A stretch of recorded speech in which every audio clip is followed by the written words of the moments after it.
뼈를 깎는 더 깎을 뼈도 없는 정의당. 추락의 끝은. 김호경 에디터. 지난 1년간 정의당의 혁신 노력이 국민들 눈높이에 한참 못 미치고 있다는 채찍질로 받아들입니다. 뼈를 깎는 성찰과 근본적 변화가 없이 내년 총선을 기약할 수 없다는 게 더욱 분명해졌습니다. 서울 강서구청장 보궐선거 바로 다음 날인 지난 12일 정의당 이정미 대표가 내놓은 메시지다. 그러나 정의당에게 더 이상 뼈를 깎는 정치적 의미나 효과가 있을지는 의문이다. 이 대표는 지난해 10월 28일 선출돼 만 1년째 당대표직을 수행하고 있지만 취임 당시 최악이라던 정의당의 위기는 그새 오히려 심화의 벼랑 끝까지 도달했다. 수없이 뼈를 깎는다고는 했으나 실질적으로 달라진 건 없고 재기의 여지는 더욱 희박해졌다. 노회찬의 죽음 이후 정의당은 갈수록 모호해지는 노선과 정체성 속의 배타적 페미니즘 정당으로 일반적 인식이 고착화하는 한편 비례대표 의원들의 경박한 처신까지 더해져 진보층을 포함한 기층 민중 대중으로부터 빠른 속도로 유리돼 왔다. 민주당 원망 정치에 지나치게 함몰된 나머지 윤석열보다 이재명과 각을 세우는 정당으로 스스로 자리매김한 채 확장성은커녕 비호감 이미지를 강화했다. 민주당 이중대보다 진중권 이중대로 비치는 게 더 타격이 컸다는 점도 깨닫지 못했다. 그렇게 존재감과 경쟁력을 지속적으로 상실해온 결과는 지난 대통령 선거와 지방선거에서도 드러났지만 특히 강서구청장 보궐선거에서 받은 참담한 성적표를 통해 여실히 확인됐다. 정의당 역시 총선 전초전으로 규정했던 이번 보선에 사활을 걸고 임했으나 득표율은 초라함을 넘어 처참한 지경이었다. 권수정 정의당 후보는 불과 1.83%를 얻었는데 이는 1년 7개월 전 대선 때 충격적이라던 심상정 후보의 득표율 2.37%보다도 저조한 결과였다.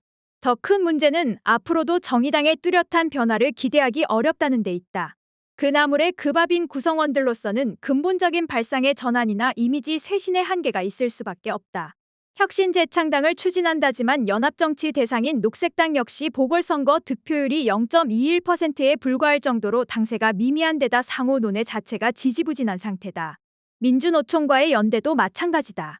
류호정 장혜영 의원 등이 속한 소장파 그룹 세 번째 권력에서 주장하듯 금태섭 전 의원과 양양자 의원 등 제3지대와의 연대를 통한 빅텐트 추진은 아예 진보정당으로서 근간을 허물며 제 무덤을 파괴될 가능성이 높다. 정의당은 연전연패에 시달리며 입지가 옹색해지는 가운데 당의 현실과 진로를 놓고 오래전부터 사분오열로 치달아왔다. 이번 보궐선거 참패는 본격적인 내용의 방아쇠를 당긴 격이다. 당장 이정미 대표의 거취 문제를 두고 요란한 파열음이 분출하고 있다. 이정미 대표는 뼈를 깎는 운운하던 지난 12일 상무집행위원회 발언 때 이번 강서구청장 선거 패배의 책임은 선거를 이끈 당대표에게 있다면서 당을 다시 살리기 위해 가능한 모든 방안을 강구해 나가겠다고 강조했다. 하지만 사퇴는 거부했다. 지난 주말 대표단, 의원단, 광역시도당 위원장단 회의를 잇따라 개최한 결과 다음 달 19일 열릴 혁신 재창당 당대회까지 현 지도부 체제를 유지하기로 한 것이다. 김희서 수석대변인은 16일 오후 국회 소통관 브리핑에서 현 지도부가 정의당의 근본적인 변화와 쇄신의 구체적인 안을 예정된 당대회에 내놓고 혁신의 발판을 마련하는 것이 당원과 국민들 앞에 책임을 다하는 길이라는 데 의견을 모았다며 혁신의 마지막 기회라는 각오로 한 달 남은 혁신당대회에 임할 것이라고 밝혔다. 이어 보궐선거로 일시 중단됐던 혁신당대회 일정을 신속히 추진해 현재의 위기를 극복할 노선 변화와 총선 지도부 구성의 구체적인 내용을 당원들과 국민들 앞에 내놓을 것이라며 신당 추진사업단을 정비하고 노동과 녹색 정치 세력, 지역 풀뿌리 민주주의와 지방분권과 자치를 목표로 하는 정치 세력과 높은 수준의 연대 연합을 추진해 11월 19일 1단계 혁신 재창당 대회를 완료하고 정의당의 변화, 진보 정치의 가능성을 국민들로부터 재신임 받겠다고 설명했다. 이 같은 방침은 당내 곳곳에서 공개적인 반발 목소리를 촉발하며 자중질환을 가속화하고 있다.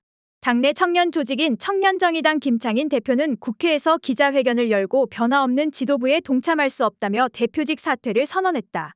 나아가 이번 선거를 총괄지휘한 이정미 지도부는 전원 사퇴해야 한다면서 녹색과 노동을 중심으로 한 이정미표 자강론을 실패로 규정했다. 이 대표가 제3지대 공간을 열어야 한다.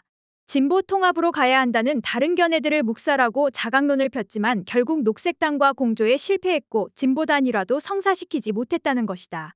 녹색당과 공조가 성사됐든 제3지대 공간을 열었든 선거 결과가 달라졌을 리는 만무한데도 김창인 대표는 인과관계도 막연한 남 탓으로만 일관했다. 게다가 평소 지도부 회의 때와 마찬가지로 이날 회견에서도 조국 사태 이후 민주당의 내로남불 정치와 이재명 체포동의안 가결 투표에 당위성을 거론했다. 정치검찰의 현실을 도외시하는 이런 천진하고 화석화한 사고를 진보 정치로 착각하는 행태가 정의당의 오늘을 만들었음에도 그 장본인 중 한 명인 청년정의당 대표가 또 판에 박힌 주장을 되풀이한 것이다. 그는 제3지대 신당 창당을 준비하는 비상대책위원회를 구성해야 한다고 덧붙였다. 김종대 박원석 전 의원과 배복주 전 부대표 등이 참여한 대한신당 당원 모임도 입장문을 내고 강서 보궐선거는 정의당에 대한 시민들의 마지막 경고라며 양당 정치의 벽이 높았던 것이 아니라 관성에 갇힌 정의당의 벽이 더 높았던 결과가 아니었는지 되돌아봐야 한다고 지적했다. 정의당 기반의 제3지대 확장을 모색하는 이들은 이정미 지도부 총사퇴가 전면적 노선 전환의 출발이라며 전국이 권한까지 위임받는 정권 비상지도부를 구성해 혁신, 재편, 확장으로 나아가는 당의 노선 전환과 총선 지휘 책임을 맡겨야 한다고 촉구했다.